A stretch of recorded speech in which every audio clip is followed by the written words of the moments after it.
Hi there, so great win for us today, beating Seville 2-0. Your thoughts on the game? Well, it was much more comfortable than I thought it would be. We played some really good stuff. Didn't really have the killer instinct. I know they're trying to conserve energy for other more difficult tasks, but they played well, Arsenal. Martinelli was outstanding. That guy that was trying to mark him is going to need a corkscrew to get him out of the ground. He was twisted and turned so many times. He was absolutely outstanding. I thought the referee let them get away with murder, particularly against Saka, who also, it was good to see, get back on form. But then when he got that injury and he pulled up near the end, why they didn't just take him straight off with 2-0 up, the game's over. Take him off, why did they leave him on for another few minutes till he went down? So I'm not happy with that. But all in all, good performance, got the job done without over-stressing ourselves, and win at home against Lens in the next time, and we'll be top of the group, qualified with a game to spare, so can't ask for much more than that. Yeah, I mean, the first half was so dominant, I thought their manager was going to go in and ask the ref for a second ball, because we were playing with it all the time. And I got to say, I said to one of my friends, they're going to have to charge Raya the same prices as us for the spectator that he's been in this game. But he earned his pass with that 95th minute save when they finally got a shot on target. Nice to see the Tottenham reject do sod all in a bit. Again, absolutely, I thought it wasn't a difficult game to ref, but very poor. They got away with so many fouls, and every time they fell down, the ref blew up. But they still weren't even the second best team on the pitch. And yeah, delighted that PSV won in the other one, because it keeps us 4 points clear. I think Seville at home is a difficult place, and that's where PSV are going next. So get the job done against Lens, as my dad says, and you can rotate and play the Carling Cup side. You know, players like Ramsdale and Trossard and El Neni and all the other internationals that can't make our first team. Yeah, it was very comfortable, and it was nice to see us stroking it about. Shame Havertz couldn't get his goal. He worked quite hard, but he looked knackered at the end. I was disappointed with Nelson when he came on. I don't think he did anything. Vieira started with a couple of good runs and winning the ball back, and then didn't really see much of him. But the game was totally dead by then. Kivior again looks comfortable, and Declan Rice just run out of superlatives, and the same with Saliba. Roll on the next. Yeah, really important for us to top the group. Yes. And now we've gone a long way towards doing that. Absolutely. Well, if we win in the next game against Lens, then we'll be top of the group, whatever happens in the other game and whatever happens in the last round of fixtures. Yeah, so that's nice. And of course, icing on the cake for us tonight, Copenhagen coming back from 3-2 down to beat Manchester United by 4-3. Is that the final score? Yeah, I didn't see it. When I saw it, it was 3-3. And Marcus Rashford was sent off.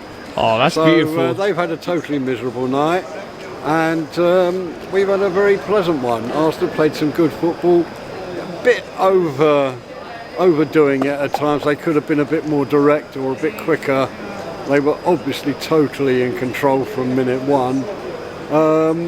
But on the other hand, you can understand why they were trying to conserve their energy. And as I say, you know, there were some good, outstanding performances. I have to say, I've been a big critic of Zinchenko this season. But this was an ideal game for him because the other team virtually didn't attack. And he came on and he did play very well, and he played some lovely through balls. And it was good to see that performance from him.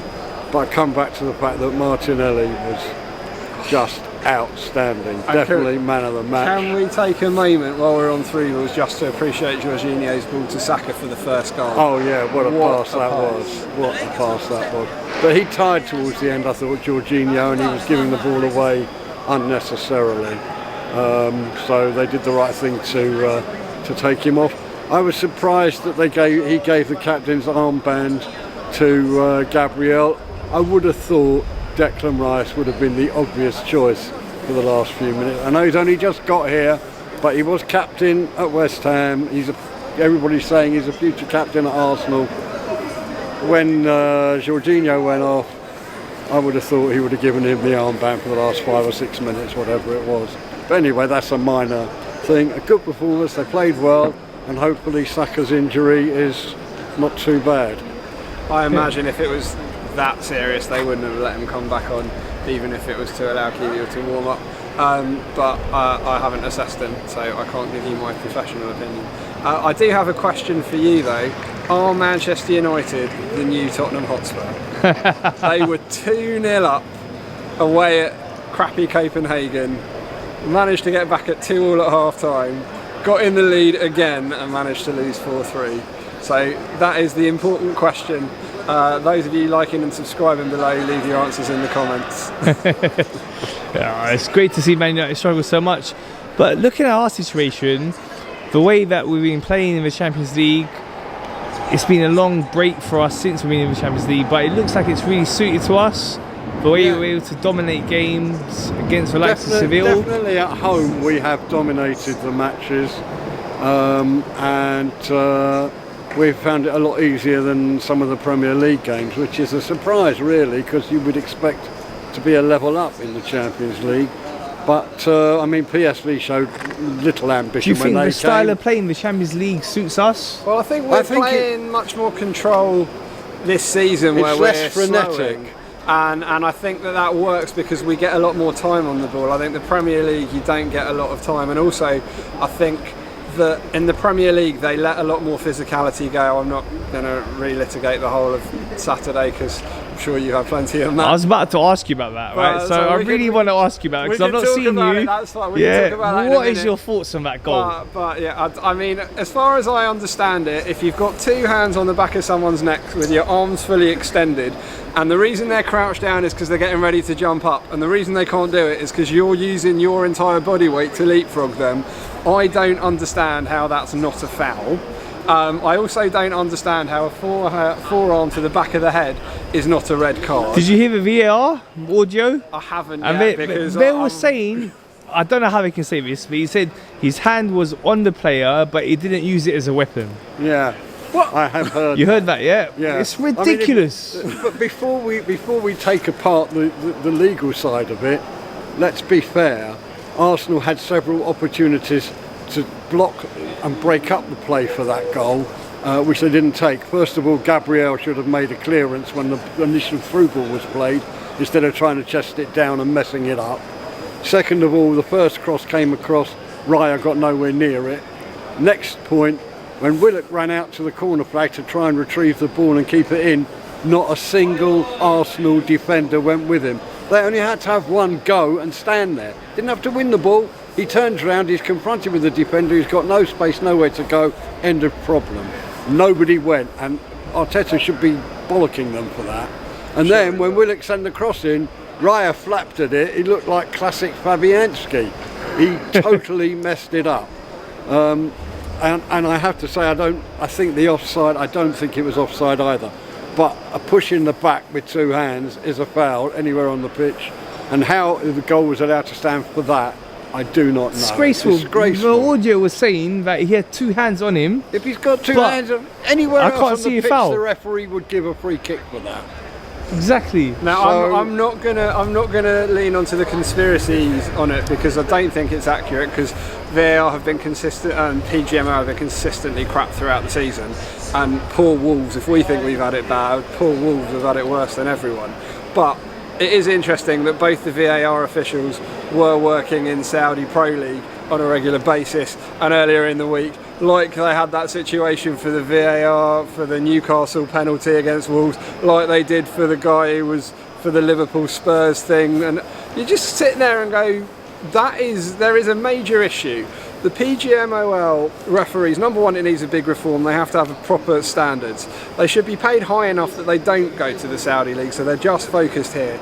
And they have to have a separation between those that are in charge of the VAR and those that do refereeing. Getting your old mates who are too tired to run around the pitch anymore to sit in there and go, oh, it's old Jonesy over there. Remember when he was coming up and first started and he made that silly error? We can't have that. Let's protect him. No, your first rule is to protect the players on the pitch and then uphold the law. It's not you to protect your mate who's standing on the pitch because he's going to look like a wally. And we've developed a situation, I'll come back, we've developed this situation where what we've got is that basically the refs are told don't give it VAR or review, and the VAR lot are going, well, I'm looking for something to disagree with him, and if I can't see an obvious reason to disagree, I'm going to let it stand. And it's like, no, if the referee calls it, it should be like rugby, goes on the screen, they're mic'd up, I think it's X and Y, tell me if that's happened or not, and that's what we should have. With what you're saying is so true, but we're hearing from VAR, from the audio we heard, that they couldn't get clear angles.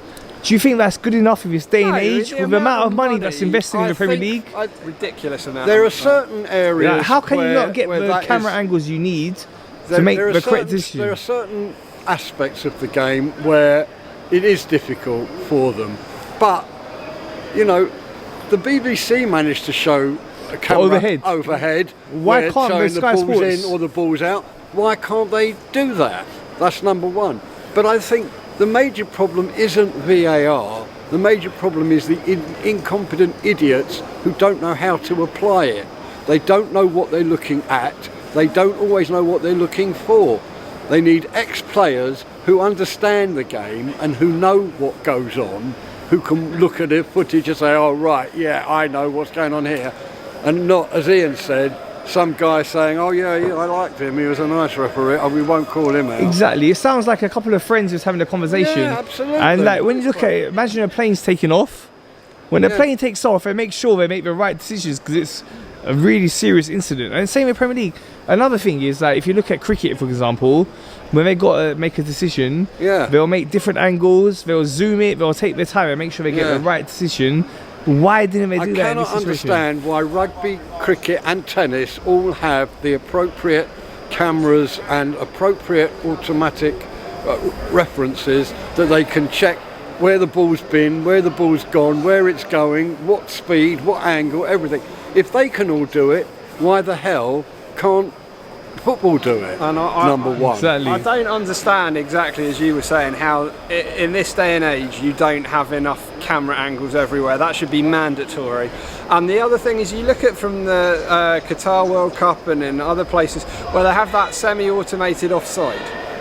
Bring that in.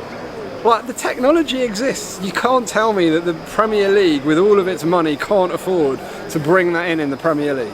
It's ridiculous. So 100%. It needs massive reform, and there needs to be an open dialogue. You need to be able to publicly criticise incorrect and poor decisions made by the officials, and the managers should not get punished for that.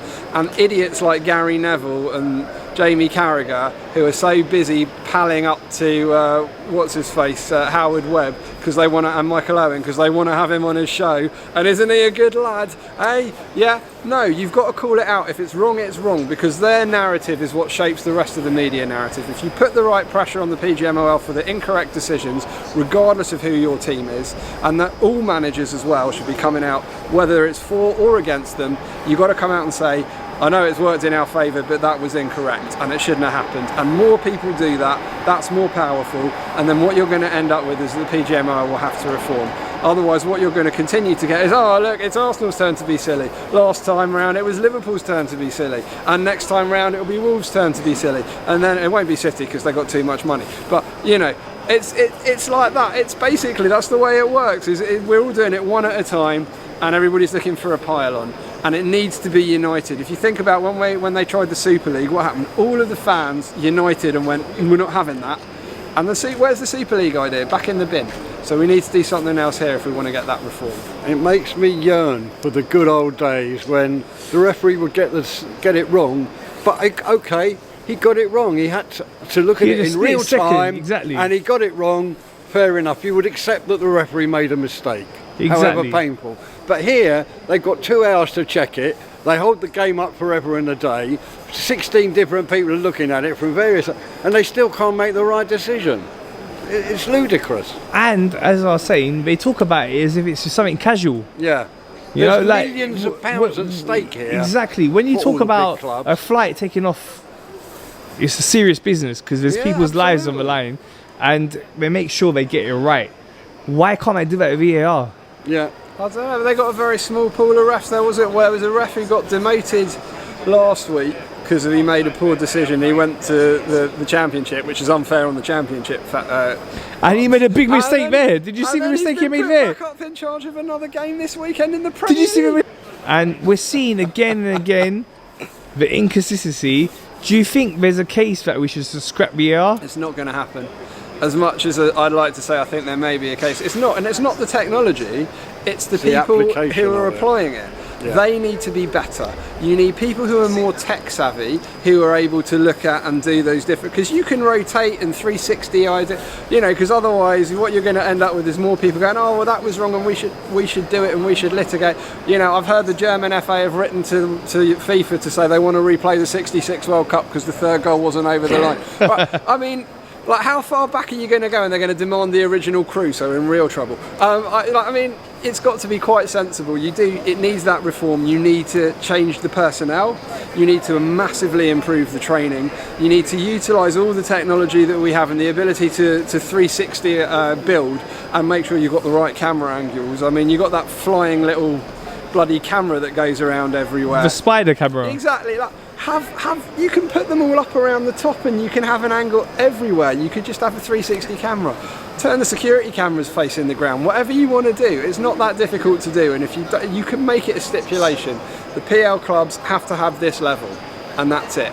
And then you're never going to be in doubt about whether the ball is over the line or whether you can find an angle. And what's more galling is, do you remember a couple of seasons ago we were playing Brighton here at home? And we were 1-0 down and we got a corner just before half time. We've been playing really poorly and Martinelli put it in the net and they spent 10 minutes going, we can't find an angle, we're not sure if he's offside or not, don't give the goal. Like, why is it when they couldn't find an angle for us, it went against us, and when they couldn't find an angle for Newcastle, it went against us again? Yeah, the Brentford game, they apologised to us afterwards. Sorry, we forgot to draw the lines. Yeah. How can you forget to draw the lines? Yeah. It's not like it's a major part of your job. Oh no, wait a minute. No, I mean, the principle of VAR is good. The application of it is poor, and too many of the people that are having to make the decisions don't actually quite know what they're doing or how they should be doing it.